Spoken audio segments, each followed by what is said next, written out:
El qué se demanda del dístico latino o qué cosa se demanda significa las prestaciones que nosotros reclamamos, el tipo de juicio que nosotros estamos promoviendo y además también en qué hechos nos fundamos. Nosotros, al señalar las prestaciones que reclamamos, como vamos a ver en un momento, debemos ser exhaustivos porque, como ya lo explicamos, si nosotros omitimos alguna prestación que reclamamos, aunque el juez pudiese apreciar que tenemos derecho a ello, por lo menos en la materia civil, procesal civil, no podría el juez condenar a su cumplimiento al demandado, puesto que el actor no se lo está pidiendo. Entonces, esta parte del dístico latino de qué cosa nosotros reclamamos es realmente muy importante. Tenemos que hacerlo con mucho cuidado y señalando todas y cada una de las prestaciones que reclamamos. Indudablemente que el tipo de juicio que nosotros promovemos debemos ser muy cuidadosos para saber cuál juicio es el que corresponde y no tengamos problemas de que promovamos equivocadamente. Los hechos de nuestra demanda, como también vamos a ver en un momento más al ver la estructura de la demanda, pues los tenemos que señalar en forma cronológica, clara, sucinta y respecto de la litis que el actor va a plantear en su demanda.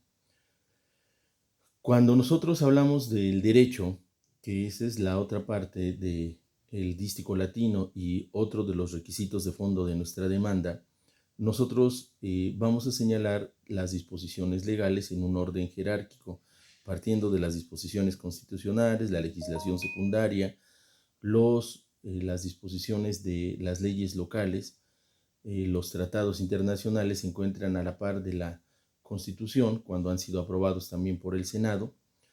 Señalamos posteriormente la jurisprudencia, si hay tesis de jurisprudencia, incluso si nosotros mencionamos alguna doctrina, pues será en este capítulo que la señalemos. Los requisitos de fondo de la demanda no son dispensables. Pudiéramos nosotros omitir alguna formalidad, como vamos a ver en un momento más, y pues nuestra demanda puede ser subsanada, pero si nos equivocamos en alguno de los requisitos de fondo, pues ya no puede haber manera de que la subsanemos. Quiere decir que nuestra demanda va a ser desechada, no será admitida. Entonces, estos son los requisitos. Recordemos el dístico latino, quis quid coram quo, quagiure petatur ed a quo. ¿Quién demanda? ¿Ante quién se demanda? ¿Contra quién se demanda? ¿Qué cosa se demanda? ¿Con qué derecho se demanda?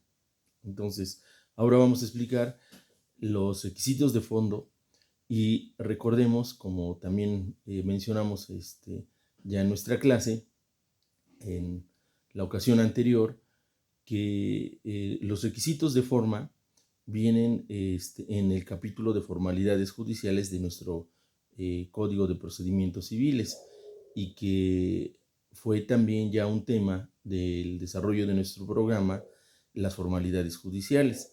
Entonces ya se las saben ustedes, pero recordemos un poquito estas formalidades judiciales porque ya las vimos. Sin embargo, pues ahorita es momento de recordarlas.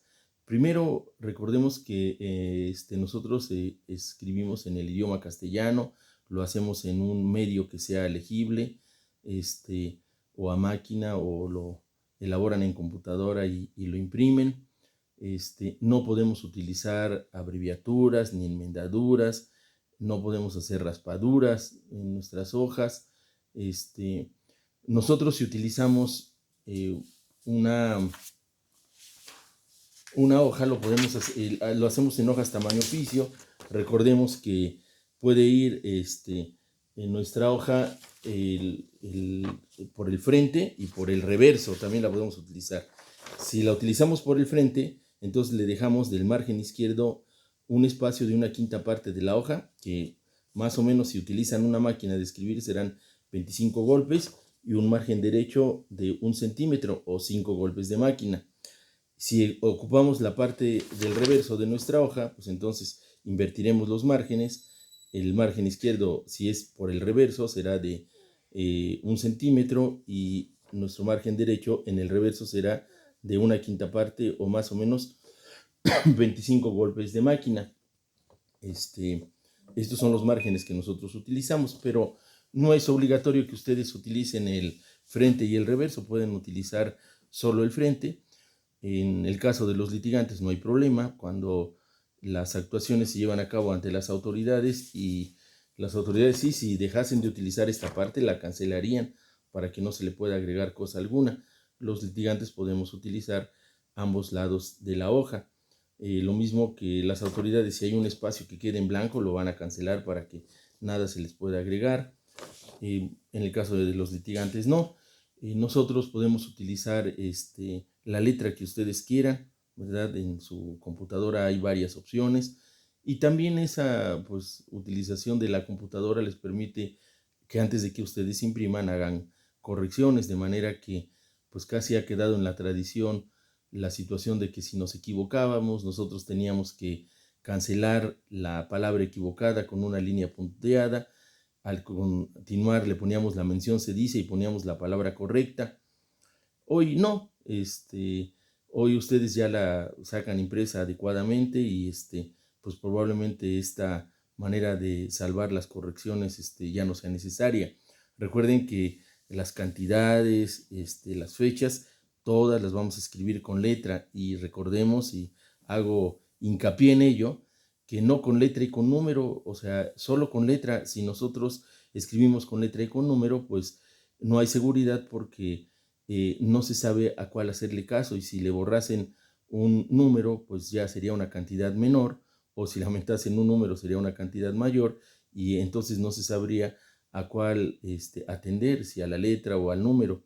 Entonces lo vamos a hacer siempre con letra todo. Lo único que escribimos nosotros con números son los artículos, porque si tuviesen alguna alteración, pues no producen ningún efecto negativo. Entonces lo mismo las fechas pudieran dar lugar a excepciones, porque las fechas en tiempo, si son más atrasadas, pues pueden perjudicarnos, y entonces tampoco podemos confiarnos en que no sean alteradas. Entonces, dentro de las formalidades, recuerden ustedes que todas las cantidades y fechas las escribimos con letra y completas, y no hay abreviaturas.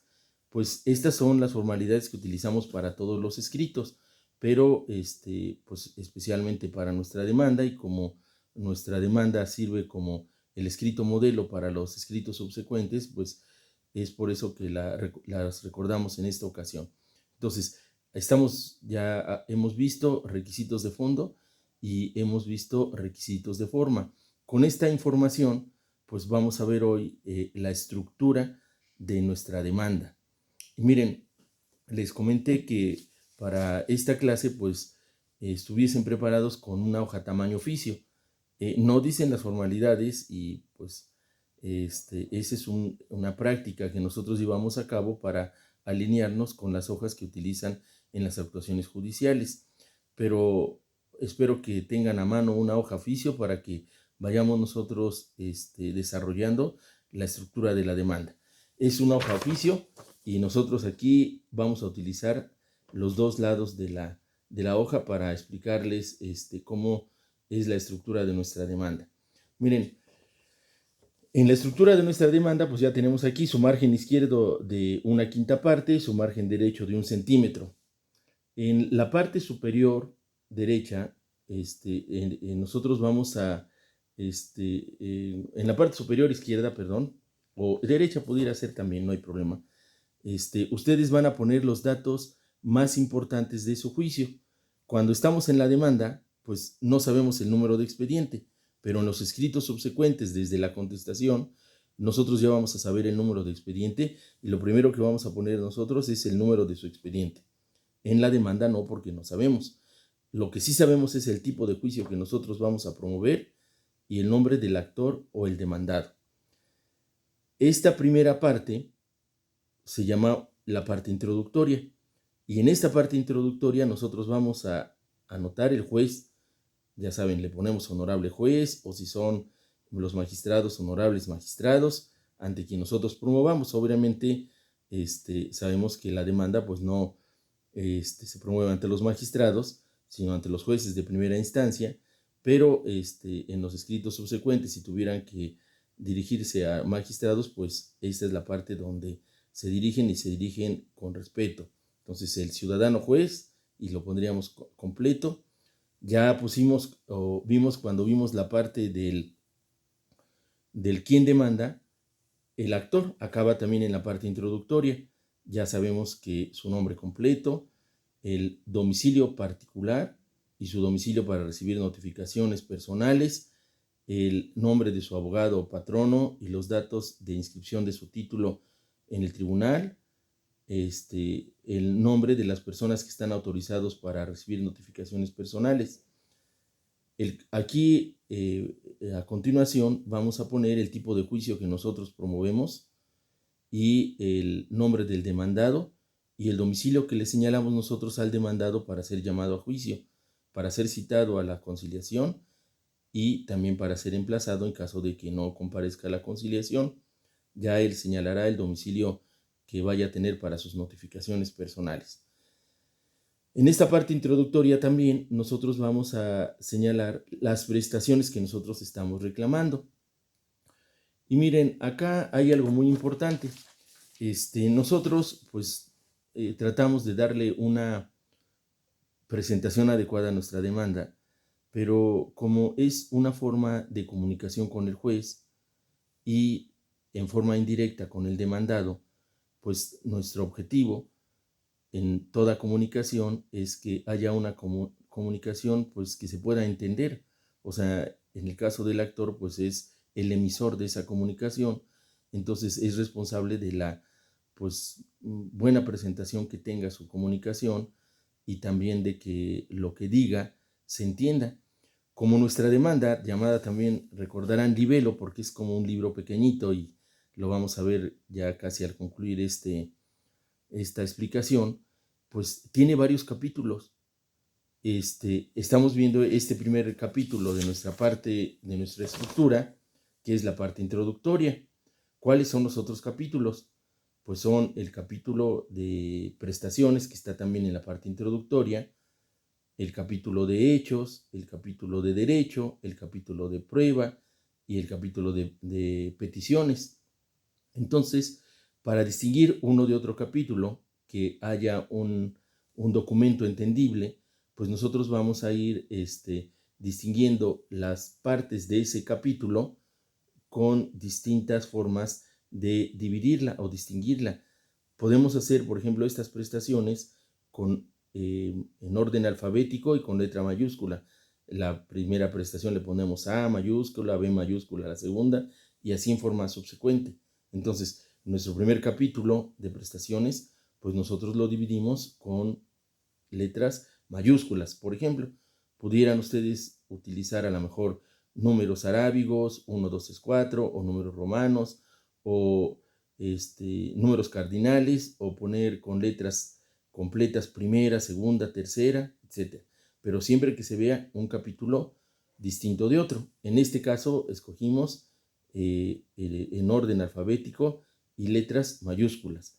Y recordemos, como lo hemos platicado, pues ser exhaustivos en el señalamiento de nuestras prestaciones, recordando siempre que aquellas que nosotros no mencionemos, aunque pudieran proceder, si no las señalamos, pues el juez no puede obligar al demandado a cumplir algo que nosotros como actores no hayamos reclamado. Y esta es una gran responsabilidad de los abogados, porque aunque el actor nos dice que reclama, pero no nos dice cómo lo hagamos o cómo lo señalemos o cómo lo distingamos, porque esa es una parte técnica. Entonces, como parte técnica, pues es responsabilidad del abogado que elabora la demanda hacerlo. Entonces, ustedes tienen que tenerlo presente. Entonces, fíjense bien, nuestra parte introductoria tiene el juez, el actor, el demandado y nuestras prestaciones. Hasta acá. Ya la señalamos. Decimos, fundo lo anterior en los siguientes puntos de hecho y consideraciones legales a saber. Entonces ya vamos con nuestro capítulo de hechos. Acá, miren, vamos con los hechos. Y convencionalmente, o en este caso vamos a ponerle a los hechos el número 1, 2, 3, 4, 5. Acá esta parte es muy importante, tiene relación con nuestra demanda, ¿verdad? Porque, con nuestra acción, porque acuérdense que nosotros no tenemos que decir el nombre de nuestra acción, aún nos podemos equivocar en su nombre, pero ¿qué tenemos que decir? El título o causa de la acción. Entonces, ¿cuál es el título o causa? El acto o hecho jurídico generador del derecho que se debate o que se va a debatir en el juicio. Entonces, además, nosotros tenemos que decir en qué nos fundamos para reclamar los hechos, esos son. Y fíjense bien, acá en esta parte, nosotros, pues, cuando platicamos algo con una persona que es nuestro receptor, pues, escogemos qué decirle. Y normalmente cuando escuchamos a una persona que nos dice algo, eh, además de tratar de entender lo que nos dice, sacamos una conclusión de cómo nos lo dice. Y a veces decimos, híjole, y así entre compañeros, ¿verdad? Decimos, es muy rollero, no explica lo que quiere. Incluso a veces, después de que nos platicaron algo, decimos, pues no te entendí, o qué es lo que quieres. Pues esto no puede pasar en una demanda.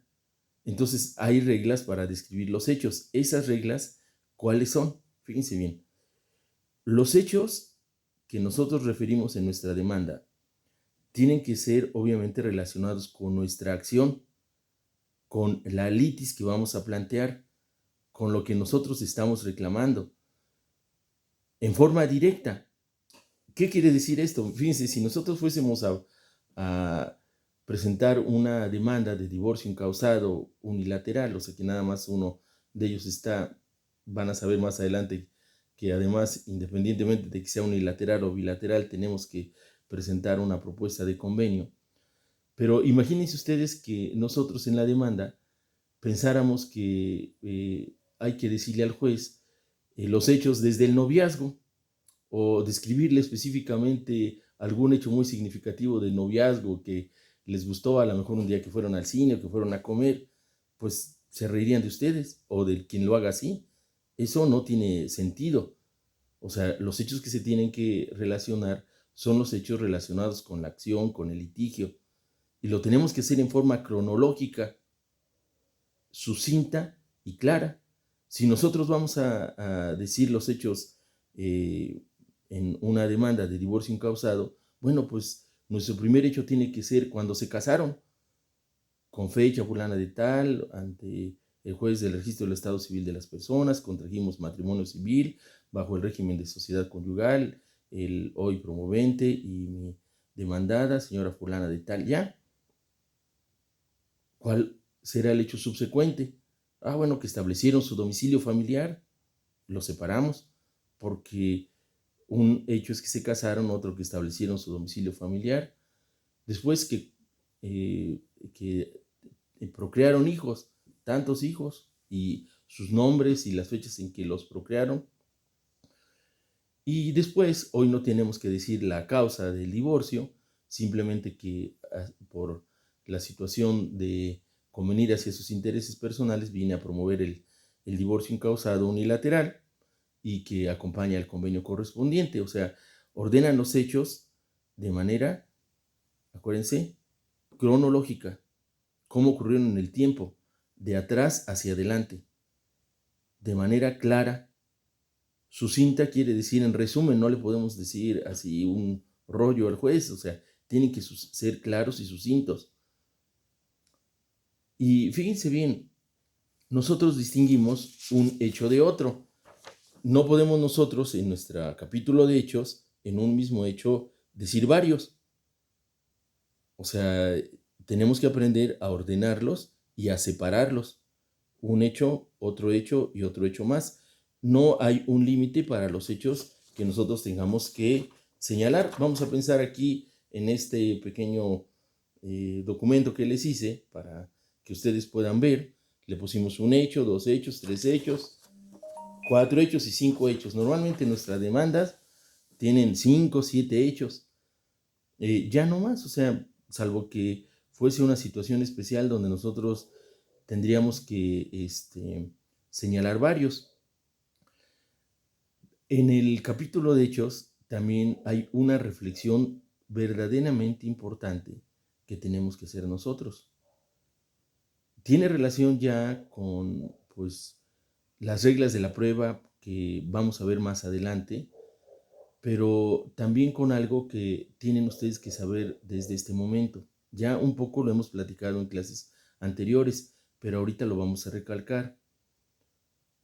Solo podemos probar lo que nosotros digamos, tanto como actores como demandados. Lo platicamos un poquito cuando vimos excepciones, porque les dije a ustedes que negar es simplemente decir que no ocurrieron las cosas, pero poner una excepción es decir que ocurrieron en forma diferente. Les dije que en ese caso sí se pueden probar. Bueno, pues hoy cuando nosotros hacemos la demanda, nosotros tenemos que decir cómo ocurrieron las cosas y eso nos va a permitir probar. Nosotros no podemos probar algo que nosotros no hayamos dicho. Entonces, cuando nosotros expresamos con claridad los hechos, estamos en condiciones de probarlos. Si nosotros no expresamos con claridad nuestros hechos, pues lamentablemente no los vamos a poder probar. Cuando nosotros como demandados revisamos una demanda y vemos una prueba que se ofrece respecto de hechos que no se señalaron, pues entonces nosotros la vamos a objetar porque están pretendiendo probar algo que no dijeron. Entonces, súper importante que ustedes recuerden que tenemos que señalar nuestros hechos porque solo así los vamos a poder probar. Si no señalamos hechos, pues nosotros no podemos probar. Entonces, en este capítulo, recuerden ustedes, señalar los hechos en forma separada, ordenada, cronológica, sucinta, clara y adecuada, de manera que preparemos nosotros lo que van a ser nuestras pruebas, porque solo vamos a poder probar lo que nosotros hayamos dicho. Entonces, esto es muy importante en nuestro capítulo de Hechos. Después viene nuestro capítulo de Derecho. Vamos, derecho. ¿En qué nos fundamos nosotros? Nuestro capítulo de Derecho también lo vamos a distinguir unas disposiciones legales de otras. Pues acá le pusimos números romanos, 1, 2, 3, 4. ¿Por qué? Porque nosotros tenemos que señalar aquí los artículos en los que fundamos la competencia del juez, la personalidad con la que promovemos, si lo hacemos directamente o lo hacen nuestros representantes. Señalamos todas las disposiciones de fondo. Cuando es en materia civil, pues es nuestro Código Civil, todas las que sean relacionadas con el asunto que estamos planteando. Y en la parte del procedimiento o forma, señalamos las disposiciones que regulan el trámite que nosotros vamos a hacer, o sea, el procedimiento, las relativas de nuestro Código de Procedimientos Civiles para el Estado de Puebla. Aquí es muy importante que nosotros señalemos las disposiciones legales en el orden jerárquico, como les decía yo anteriormente, o al inicio de la clase. Este orden jerárquico siempre distingue en primer término a la Constitución, y en ese orden o en esa jerarquía, pues los tratados internacionales y también acuérdense ustedes la jurisprudencia, porque la jurisprudencia es la interpretación que hace el Poder Judicial de las disposiciones legales, del sentido de las disposiciones legales. Entonces, si nosotros tenemos disposiciones de esta jerarquía, serán las que señalemos en primer término. Normalmente no es necesario porque nosotros en los artículos de personalidad, competencia, fondo y forma, lo que señalamos normalmente son las disposiciones de orden local.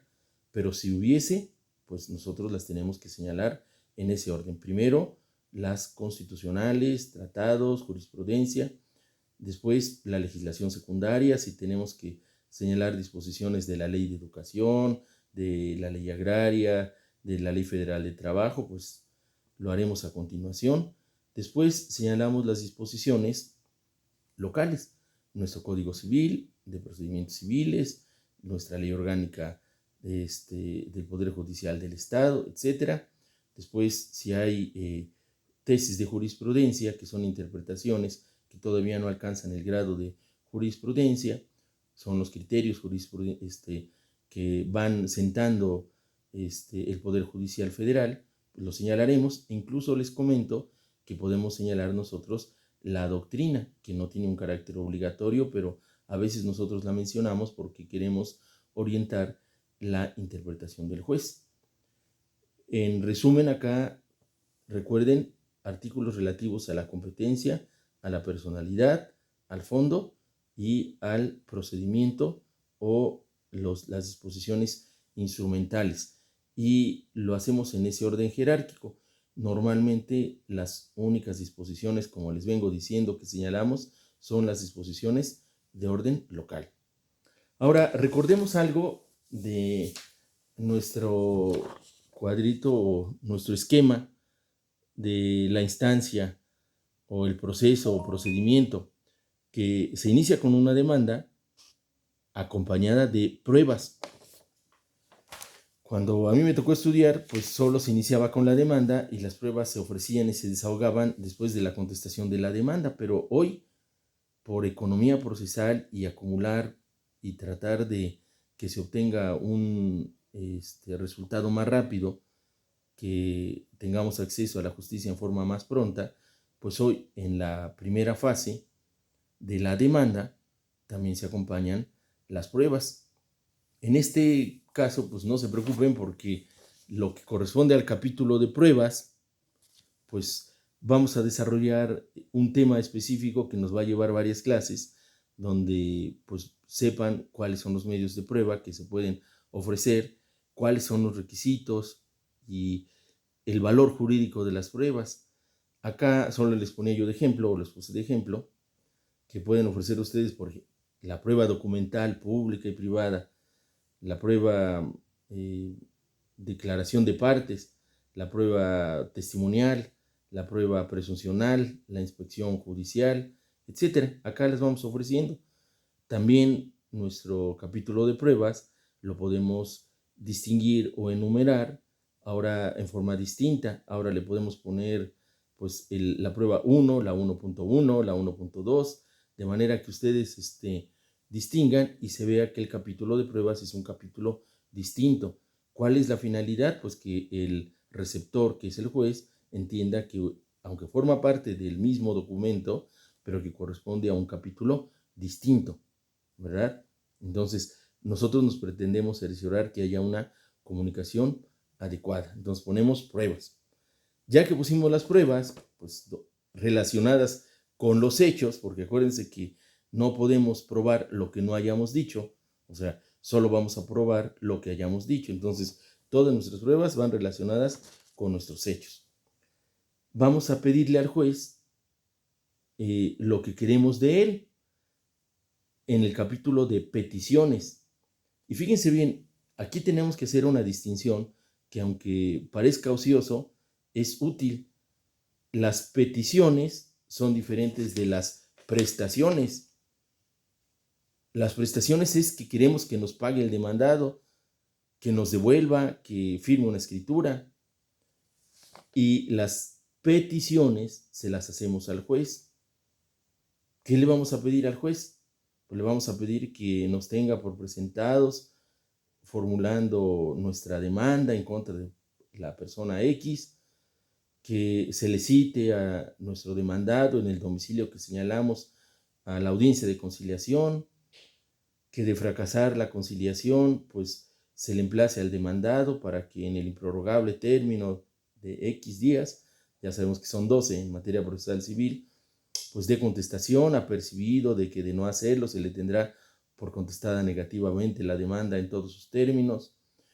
Le pedimos que señale día y hora para la audiencia de desahogo de pruebas, alegatos y citación a sentencia.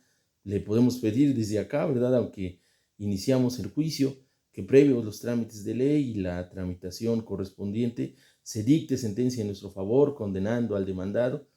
Pues todo eso es lo que nosotros le pedimos al juez. O sea, no al demandado. Contra el demandado son las prestaciones. Al juez le pedimos, son las peticiones.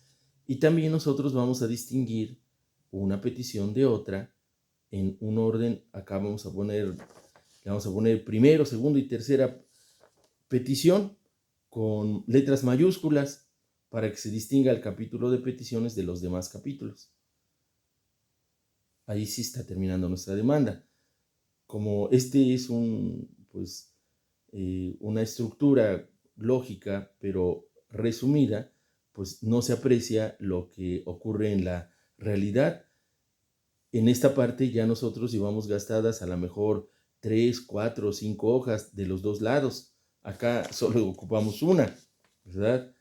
Acá a lo mejor para mí es posible concretar y esquematizar un capítulo en un espacio pequeño, pero probablemente cuando ustedes lo desarrollen ya en una demanda práctica, pues un solo capítulo va a ocupar no una parte de la hoja, sino a lo mejor dos, principalmente el capítulo de hechos de la demanda. Al final, nosotros nos despedimos del juez con un protesto. ¿Protesto qué? Pues protesto conducirme con verdad. O sea, no protesta, no es algo de donde se inconformen, sino el protesto es una expresión de respeto, de compromiso. Protesto a usted mis respetos, protesto lo necesario, protesto mis consideraciones. Así nos despedimos del juez, protesto. Manifestamos el compromiso de que todo lo que dijimos se apega a la verdad, es nuestro protesto. Recuerden que cuando una persona ocupa un cargo, le hacen el protesto, protesta cumplir y hacer cumplir, ¿verdad? Y él dice que sí y lo hace con solemnidad. Pues así nosotros al final protestamos, o sea, no en contra, sino protestamos de que todo lo que dijimos es cierto, protesto lo necesario, así le pone. Y después va el lugar y la fecha. Y acuérdense ustedes, las fechas, todas las fechas con letra, completos. O sea, no la resumimos. Completo. Si es 13 de septiembre, completito 13 de septiembre. Y finalmente, la firma del actor, pero también de su abogado patrono. El abogado patrono se responsabiliza, junto con el actor, de la elaboración de ese documento. Entonces, esta es la estructura de la demanda. Ahora, fíjense bien, después de la estructura de la demanda, que pues cualquier duda, con mucho gusto se las trato de aclarar, vamos a ver nosotros los documentos que se acompañan a la presentación de nuestra demanda.